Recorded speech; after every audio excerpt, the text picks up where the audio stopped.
Chers amis, bonsoir, bienvenue. Je vous invite à vous lever, s'il vous plaît. Entourés de nos partenaires, nous nous efforçons que les décisions que nous prendrons ce soir soient les meilleures pour les citoyens d'aujourd'hui et les citoyens de demain. On va passer à l'adoption de l'ordre du jour, qui est tel quel. OK, il n'avait pas été mis à jour. On retire le point 14 qui sera reporté à une prochaine séance, effectivement. Et le 11 également. Donc, on a besoin d'un proposeur pour ce faire avec Danny. Adoption des procès-verbaux, du séance régulière 2 février et celle du 23 février dernier. Est-ce qu'il y avait des interventions? C'est bon, proposeur avec Dominique. Au niveau des informations générales, donc juste vous mentionner, on a eu tout d'abord la retraite de M. Germain Fortin, qui est pompier qui a été pompier en fait depuis 31 ans. Donc, on remercie M. Fortin pour tout le travail qu'il a fait pour notre communauté. Il s'en va pas loin de toute manière. Il va continuer de travailler au niveau de la prévention. Donc, les visites pour checker, entre autres, les détecteurs de fumée, ces choses-là, puis que les gens continuent d'avoir les bonnes habitudes. Fait que, donc, il continue de collaborer, mais merci beaucoup, M. Fortin, pour votre collaboration extrêmement appréciée, puis toujours sociable puis sympathique aussi dans ces rencontres. Fait que c'est apprécié. On a eu aussi le Café du maire la semaine passée. Je dirais que c'était une édition probablement la plus qui a marché le plus. On avait à peu près 25 personnes qui se sont réunies. Dominique était là dans le conseil, puis donc c'était excellent. Fait qu'à la mignonne Beauceronne, ça a donné aussi que mes parents étaient là pour la première fois, mais ça a été excellent, on apprécie, puis on va en tenir d'autres, évidemment. On a eu aussi, de manière assez importante, vous confirmer que la municipalité a eu une confirmation d'une subvention. Vous savez, le presbytère, la municipalité en a fait l'acquisition dans les dernières années. C'est beaucoup d'argent qu'il fallait mettre, on était au courant, mais on voulait être sûr d'aller chercher les subventions qu'on avait le droit. Et donc, quand on l'a acheté, il n'y avait pas de programme d'ouvert. Ben là, on vient d'avoir le programme, c'est quoi, juste au niveau du patrimoine?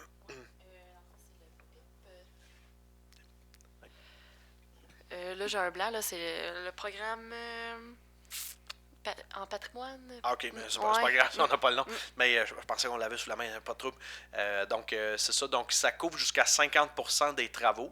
Et puis, donc, jusqu'à un montant de 212 500 $. Donc, si la municipalité met 100$, le gouvernement va mettre 100$.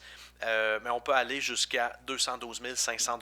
Donc, vous savez qu'avec les galeries, la toiture, ces choses-là, ça monte très vite. Ben là, au moins, on a des montants pour nous aider à faire tout ça.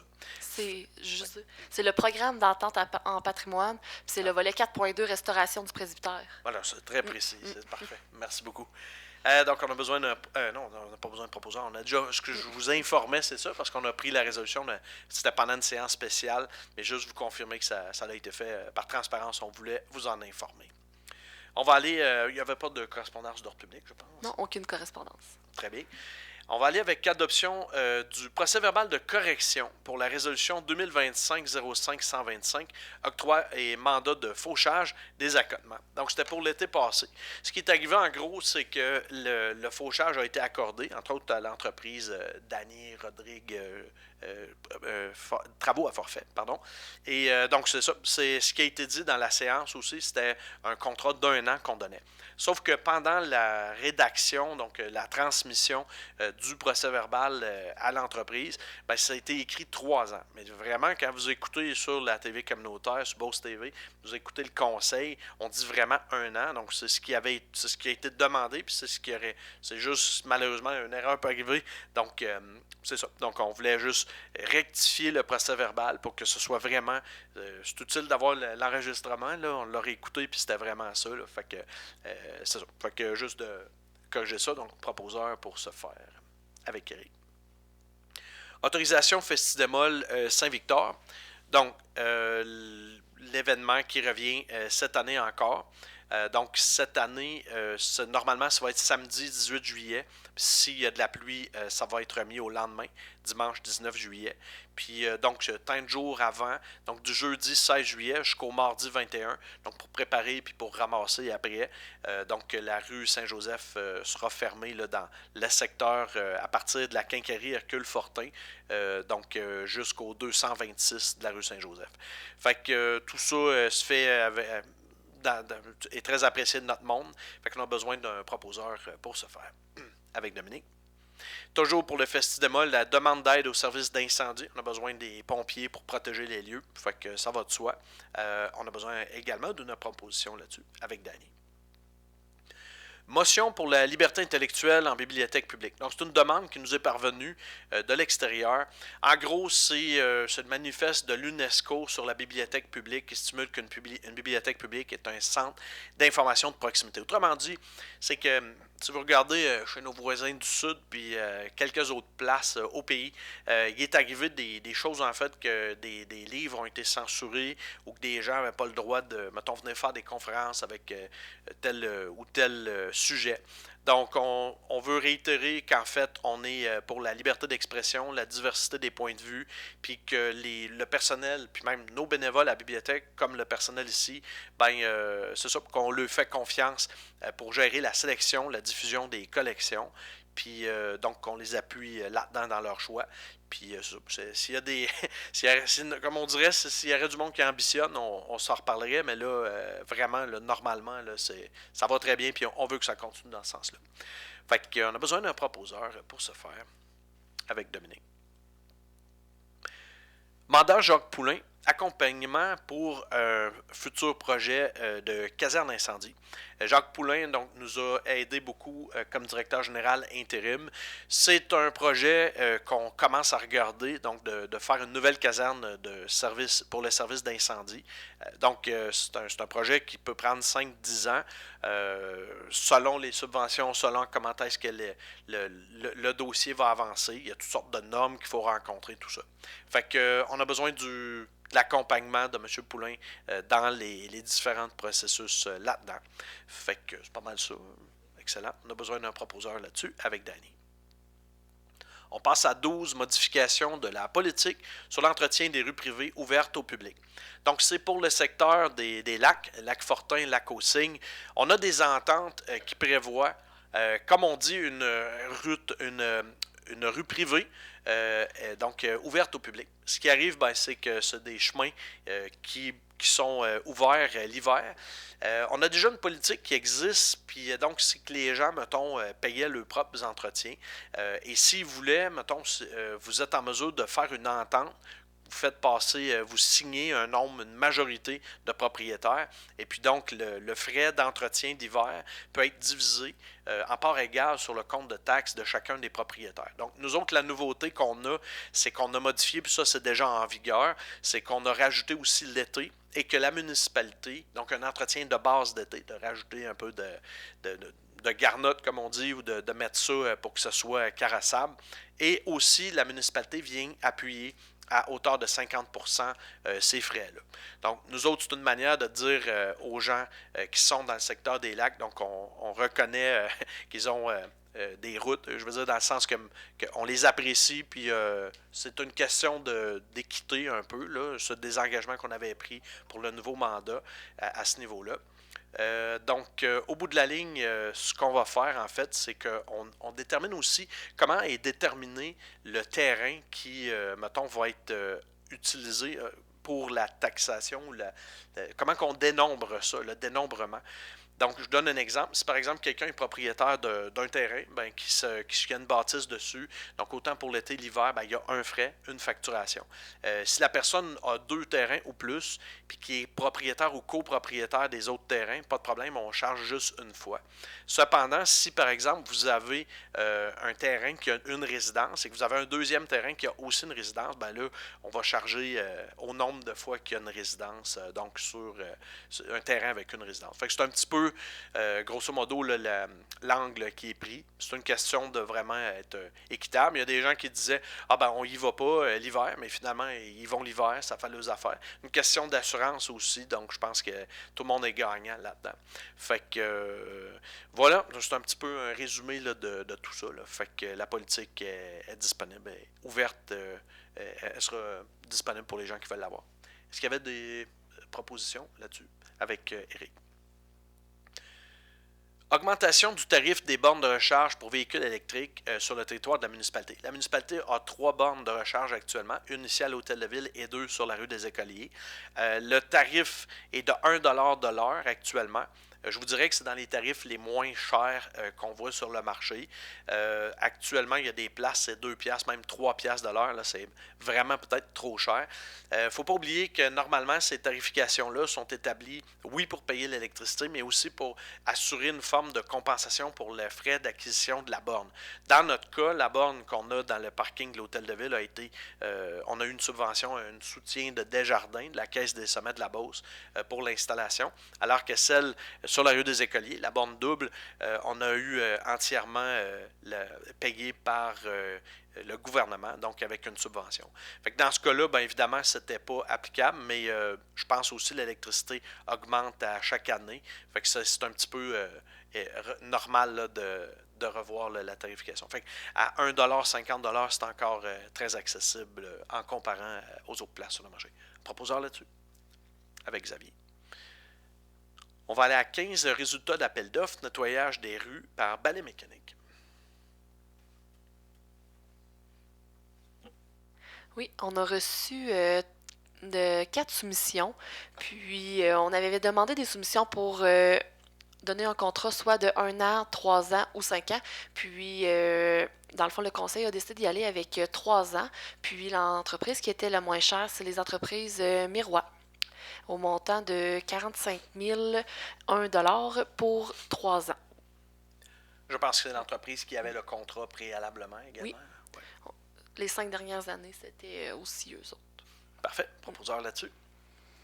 Avec Xavier. Résultat d'appel d'offres, appiaissage de pavage et resurfaçage partiel. On a reçu 5 soumissions. Puis, dans le fond, la soumission la moins chère était les pavages F&F incorporés au montant de 103 925,90. Ce montant comprend les taxes. Parfait. Un proposeur là-dessus avec Dominique. Très bien. Donc, encore un résultat d'appel d'offres pour le fauchage des accotements. Donc, on a réparé la soumission, la résolution de l'année passée. On revote maintenant celle pour l'été qui vient. On a reçu 2 soumissions, puis le soumissionnaire retenu est les Danny Rodrigue, travaux à forfait, au montant de 17 495, puis ce montant n'inclut pas les taxes. Et c'est bien pour 1 an, c'est encore pour ça? Pour 1 an. 1 an, parfait. Ouais. C'est le numéro 1. Un proposeur là-dessus, avec Eric. Mandat, contrôle des moustiques. C'est toutes des affaires pour l'été, là, mais il faut être prêt, mais que ça arrive, ça n'a pas l'air de l'été de ces jours-ci.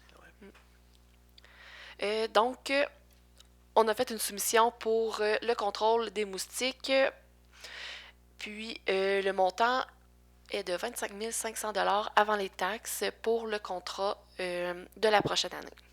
Parfait. Proposeur? Danny. Effectivement. Je pourrais aussi mentionner que c'est l'entreprise Conseiller Forestier Roy Incorporé qui a reçu à nouveau le contrat. Parfait, oui. Je pense que ça fait aussi un certain nombre d'années qu'ils font ce service-là. Donc, c'était Danny qui avait proposé. Adoption du plan de mise en œuvre PMO, qu'on appelle, pour service incendie de Saint-Victor. En gros, c'est des modalités. Est-ce que c'est annuel, ce plan-là? Oui, c'est ça. Donc, c'est rédigé avec donc notre service d'incendie. Puis, c'est vraiment là, pour déterminer les modalités là, d'arriver à telle place et tout ça, les bornes fontaines. Les forces de frappe. Ouais. C'est un peu ce qu'il y a dans le schéma de couverture de risque, mais un peu mis à jour pour notre territoire annuellement. C'est un peu ça. Parfait. Proposeur là-dessus? Avec Dominique. Plage, mandat Gestizone pour caractérisation écologique.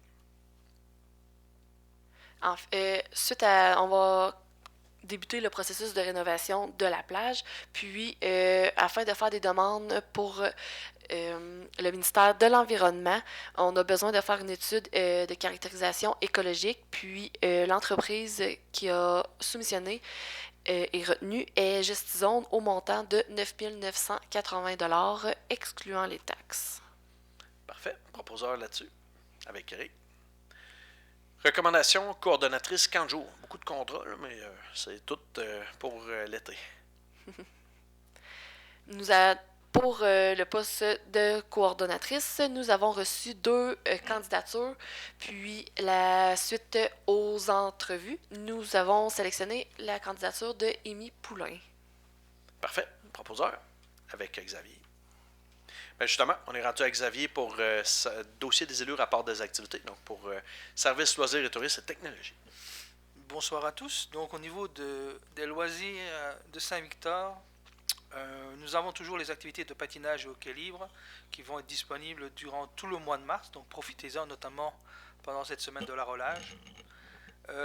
Mais même aussi au niveau du hockey, donc là, les séries du junior sont commencées, notre équipe est encore en série, on lui souhaite la meilleure des chances. La première ronde va se dérouler avec des matchs à Saint-Victor le 6 mars à 20h30 et le 8 mars à 15h30, puis tout dépendant des résultats qui vont être obtenus, le stade pourrait être ouvert peut-être jusqu'au début ou mi-avril en fonction jusqu'où se rend notre équipe. Donc on vous félicite déjà pour la belle saison qui a été vécue.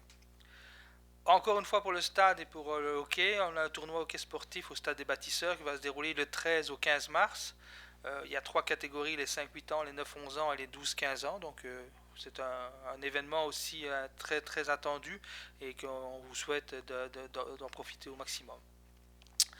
On parlait de la coordinatrice, le camp de jour c'est ça devient l'actualité dans les prochains mois. Donc on va avoir le début des inscriptions qui vont se dérouler bientôt. Le thème de cette année, c'est un été à bord du Air Saint-Victor autour du monde.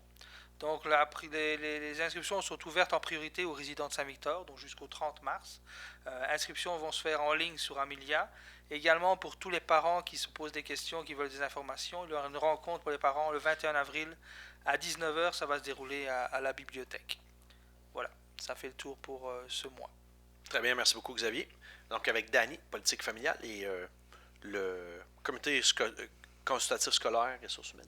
Parfait. Je vais commencer avec la bibliothèque.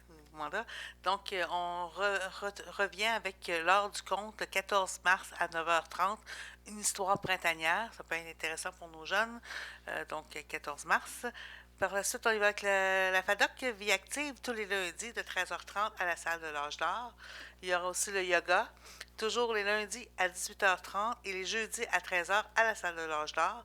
Pour information, on contacte Mélanie Plante au 418-774-0246. Et il y aura le bingo le 6 mars à 19h à la salle de l'Âge d'Or. Donc, on parle ici de 3 cartes pour 10 ou 6 pour 15 Donc, il y a des prix de 100 50 et plusieurs prix de 20 à gagner. Tous les mercredis de 15h à 16h, activité de la Fondation du Cœur Beau-Sept-Chemin à la salle de l'Âge d'Or. Le dernier cours sera le 1er avril.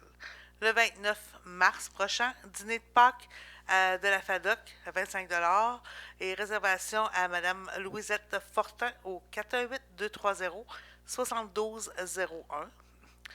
Maintenant, le 4 et le 18 mars, avant-midi dégourdi, de 9h à 11h à la salle de l'Âge d'Or. On poursuit aussi avec le Cercle d'infirmières le 10 mars, 13h, mardi style libre. Le 28 mars, de 9h à midi, samedi d'apprendre à tresser des rameaux, atelier par Mme Annette Roy. Chevalier de Colomb, donc le 26 mars, bingo à 19h à la salle des Chevaliers de Colomb. Tous les mercredis, Winslow Dancer de 18h30 à 21h30 à la salle des Chevaliers de Colomb aussi. Donc, puis pour terminer, j'aimerais peut-être qu'on parle, Jonathan, de notre journée quand nous sommes allés la semaine dernière à l'école Tremplin, parler à nos jeunes de 5e, 6e année, un peu de qu'est-ce que la politique municipale. Et pendant leur semaine de la relâche, ils devraient nous écrire un texte disant si je serais maire un jour, qu'est-ce que je ferais? Donc, on va attendre les lettres, puis par la suite, on pourra vous en parler un peu plus pour la journée Mère d'un jour. Ce qui ferait pour Saint-Victor, on a tout le temps des belles idées qui sont sorties là-dedans, puis il y a des choses même qu'on a concrétisées. Fait que, excellent. Merci beaucoup, puis merci, Danny. C'est toujours le fun d'y aller là avec toi, puis ce que tu amènes aussi comme éclairage. Merci beaucoup. On est rendu avec Dominique au niveau de construction, développement résidentiel et CCU. Bonsoir tout le monde. Dans le fond, moi, je vais vous parler de la relâche sans relâche.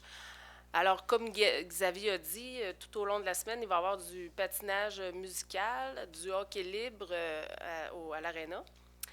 Le 4 mars, il va y avoir à la bibliothèque la diffusion du film Kung Fu Panda 4 de 9h à 10h30.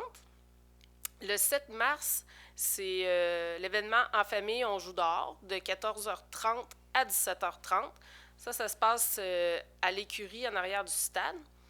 Il va y avoir du hockey-ball, de la glissade, mais ça, c'est à vérifier parce que tout dépendamment de la température pour que la glissade soit belle.